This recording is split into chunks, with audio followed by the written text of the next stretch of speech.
দুটো ডিমের মধ্যে 1 কাপ আটা অথবা ময়দা মিশিয়ে বড় হোক বা ছোট স্কুল অফিসের টিফিনে আপনারা কিন্তু অনায়াসে রেসিপিটি তৈরি করে দিতে পারবেন। আর এটি কিন্তু বানানো খুবই সহজ আর খুবই কম সময়ে এটা তৈরি হয়ে যায়। তো চলুন শুরু করা যাক আজকে আমার এই রেসিপিটা।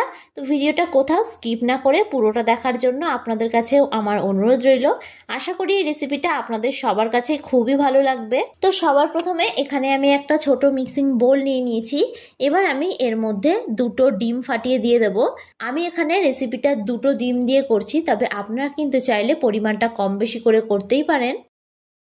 এবার আমি এর মধ্যে দিয়ে দেব স্বাদ অনুযায়ী লবণ। লবণটা কিন্তু অবশ্যই একটু স্বাদ অনুযায়ী দেবেন। এবার আমি এর মধ্যে দিয়ে দিচ্ছি একটা মিডিয়াম সাইজের কুচিয়ে রাখা পেঁয়াজ। পেঁয়াজটাকে কিন্তু আমি ঠিক এইরকম মিহি করে একটু কুচিয়ে দিয়েছি। এবার আমি এর মধ্যে অ্যাড করে দেব ঝালের জন্য কাঁচা লঙ্কা কুচি। ঝালটা এখানে আপনারা অবশ্যই যে যতটা খেতে পছন্দ করবেন সেই অনুযায়ী কিন্তু দেবেন। এই রেসিপিটা কিন্তু আপনারা বড় হোক বা ছোট যে কোনো টিফিনেই এটা অনায়াসে দিতে পারবেন। আর সকলে কিন্তু এই রেসিপিটা খেতে খুবই পছন্দ করবে। এটাকে কিন্তু খুব ভালো করে আমি একটু চামচের সাহায্যে মিশিয়ে নিচ্ছি। ঠিক এই রকমভাবে কিন্তু সমস্ত উপকরণগুলোকে ডিমের মধ্যে খুব ভালো করে মিশিয়ে নিতে হবে। তো দেখুন খুব ভালো করে কিন্তু আমি মিশিয়ে নিয়েছি। এবার এটাকে আমি একটা সাইডে রেখে দিলাম।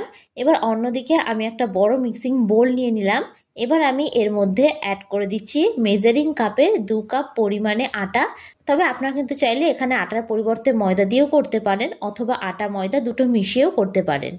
এবার আমি এর মধ্যে দিয়ে দিলাম স্বাদ অনুযায়ী লবণ ও দিয়ে দিচ্ছি 2 টেবিল স্পুন অনুযায়ী সাদা তেল। এবার এই সমস্ত উপকরণগুলোকে আমি আটার মধ্যে খুব ভালো করে একটু মিশিয়ে নেব। আমার এই ভিডিওটা যদি আপনাদের কাছে ভালো লেগে থাকে তাহলে অবশ্যই একটা লাইক করে দেবেন। আর যারা যারা আমার চ্যানেলে নতুন বন্ধু তারা অবশ্যই আমার চ্যানেলটি সাবস্ক্রাইব করে দেবেন। আমার ভিডিওর আপডেট সবার আগে পেতে পাশে থাকা বেল আইকনটা ক্লিক করতে ভুলবেন না। আর যারা যারা ফেসবুক থেকে দেখছেন তারা রনিতাস ফুড প্লেস পেজটিকে ফলো করে দেবেন। তো দেখুন এইভাবে কিন্তু খুব ভালো করে আমি একটু মিশিয়ে নিয়েছি। এবার আমি এর মধ্যে সামান্য পরিমাণে জল অ্যাড করে এটাকে খুব ভালো করে একটু ডো আকারে তৈরি করে নেব। আপনারা রুটি পরোটার ডো ঠিক যেইভাবে রেডি করেন ঠিক সেইভাবে কিন্তু এই ডোটাকেও আমি মেখে নেব। আমি কিন্তু জলটা এখানে খুবই অল্প পরিমাণে দিয়ে দিয়ে মাখছি যাতে ডোটা পাতলা না হয়ে যায়। তো দেখুন ডোটাকে কিন্তু খুব ভালো করে আমি একটু মেখে নিয়েছি।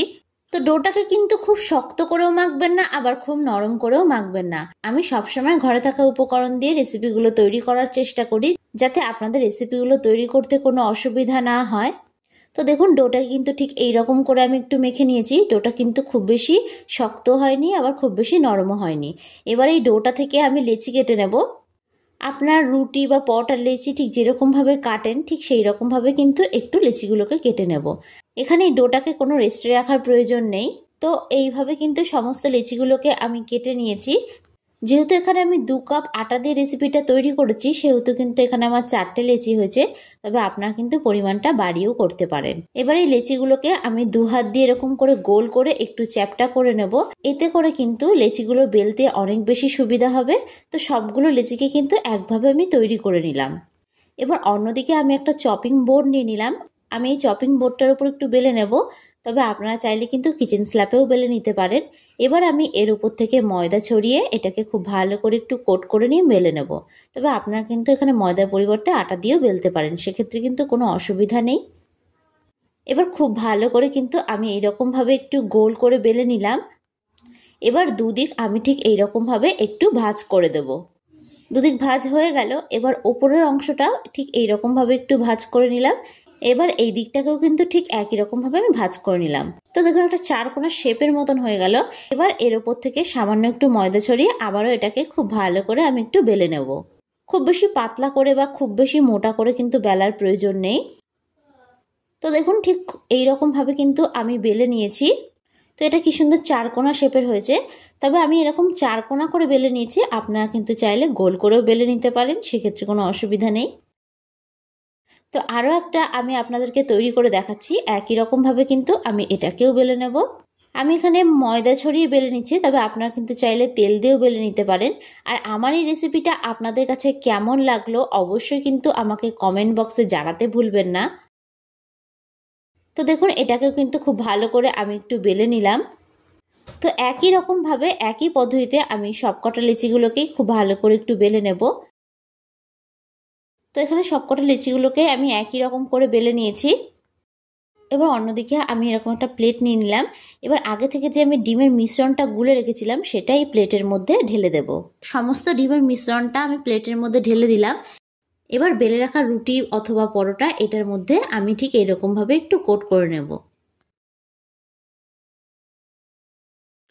এবার অন্যদিকে আমি একটা ফ্রাইং প্যান বসিয়ে দিলাম।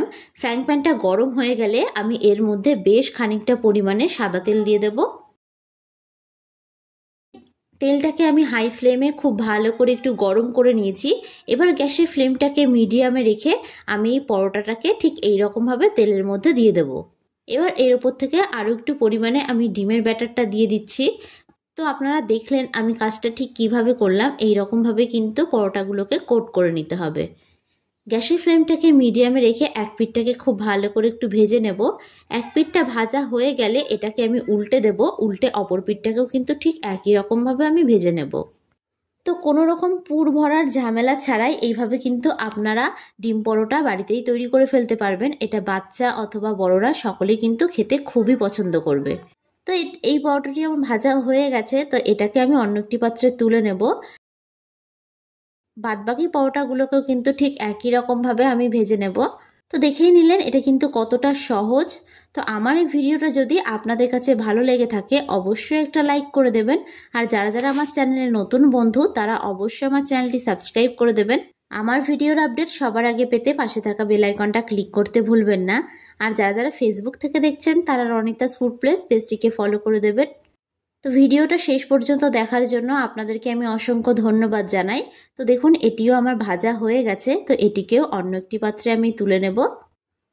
তো দেখুন খুব সহজে কিন্তু তৈরি হয়ে গেছে আমাদের ডিম পাউডার এই রেসিপিটি।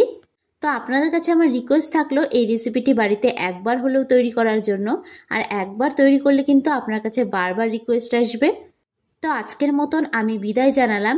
আবারও হাজির হব আপনাদের সামনে নতুন একটি রেসিপির ভিডিও নিয়ে। তো আশা করি আপনারা সকলে ভালো থাকবেন, সুস্থ থাকবেন। ধন্যবাদ।